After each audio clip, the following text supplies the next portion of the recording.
Мнозина вярват, че пробуждането е изцяло интелектуален процес. Четене на дебели книги, анализиране на архетипи и дешифриране на сънища. Но истинското пробуждане има физически адрес. То живее в слънчевия сплит. Народната психология има един много прост и древен израз за това – да ти трепне под лъжичката.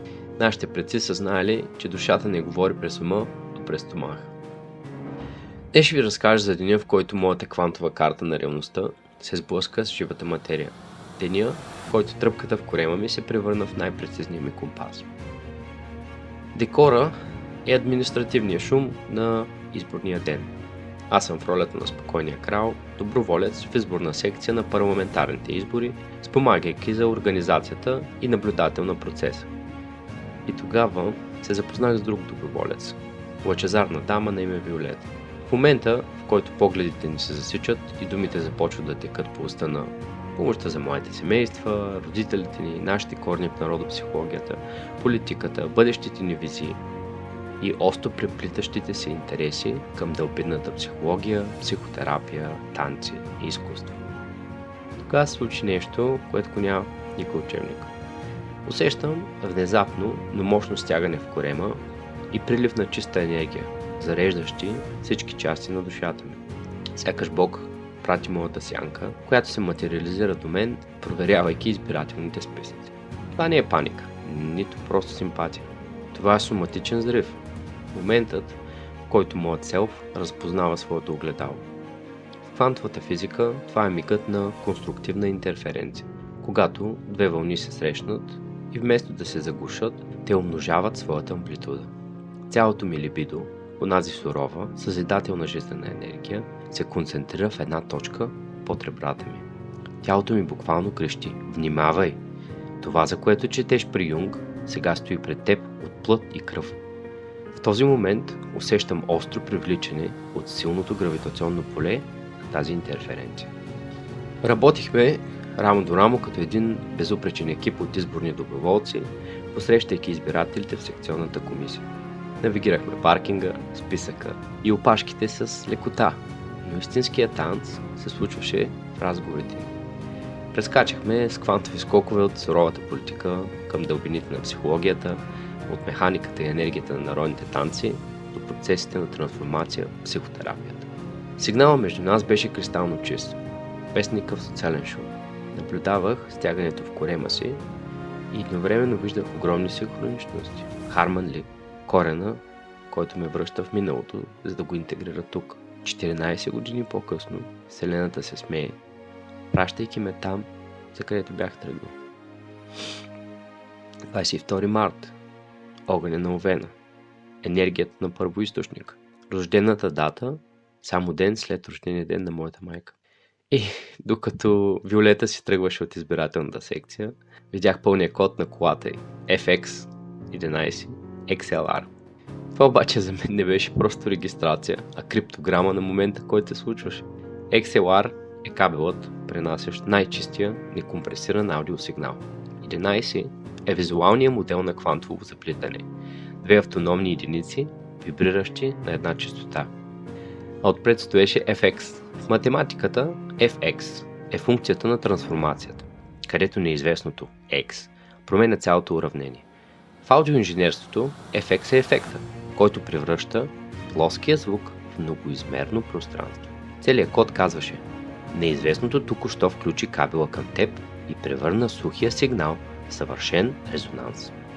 Тук, в центъра на това физическо напрежение, се явява най-големият тест за война – изкушението в пустинята.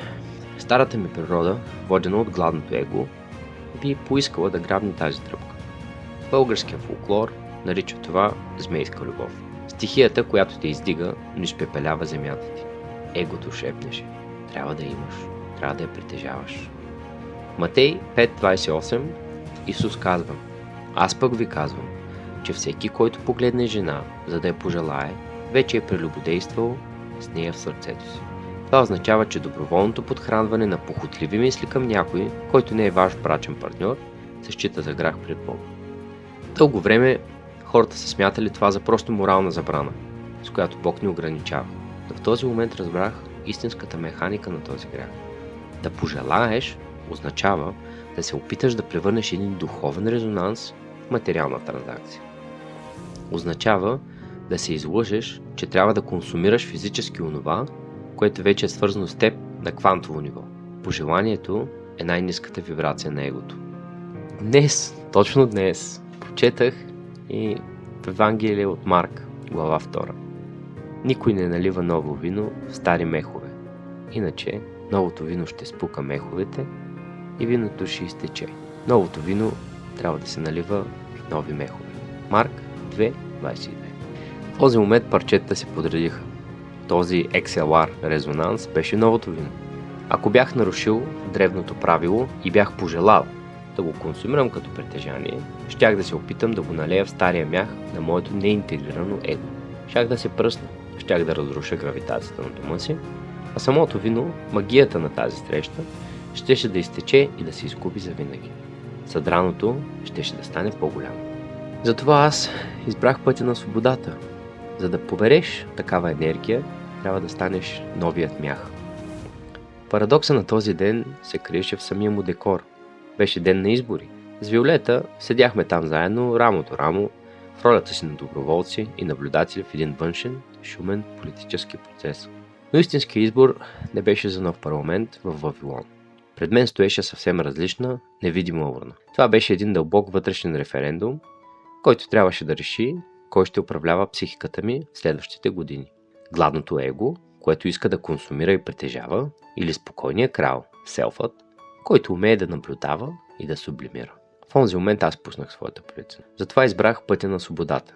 Осъзнах, че за да побереш такава енергия, това бушуващо ново вино, на събуденото либидо, ти не можеш да използваш старите съдове.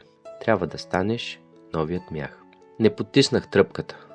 Напротив, отворих се и я поканих да премине през мен. Приложих ефекта на наблюдателя от квантовата механика. Просто гледах енергията, без да се опитвам да я затворя в буркан. Това беше среща с неопалимата капина. Огън, който гори мощно, но не изпепелява, защото не се опитваш да го хванеш с ръце. Разбрах, че тази енергия не идва от Виолета. Тя идва от мен.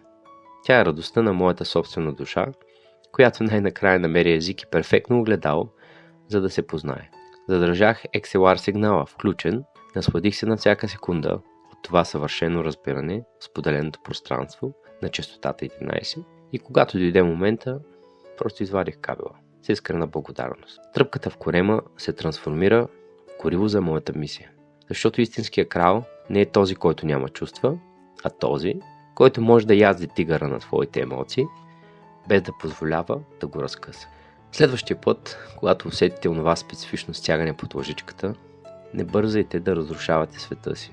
Спрете, подишайте и разберете, че това не е команда да притежавате другия. Това е просто вашата душа, която ви поздравява.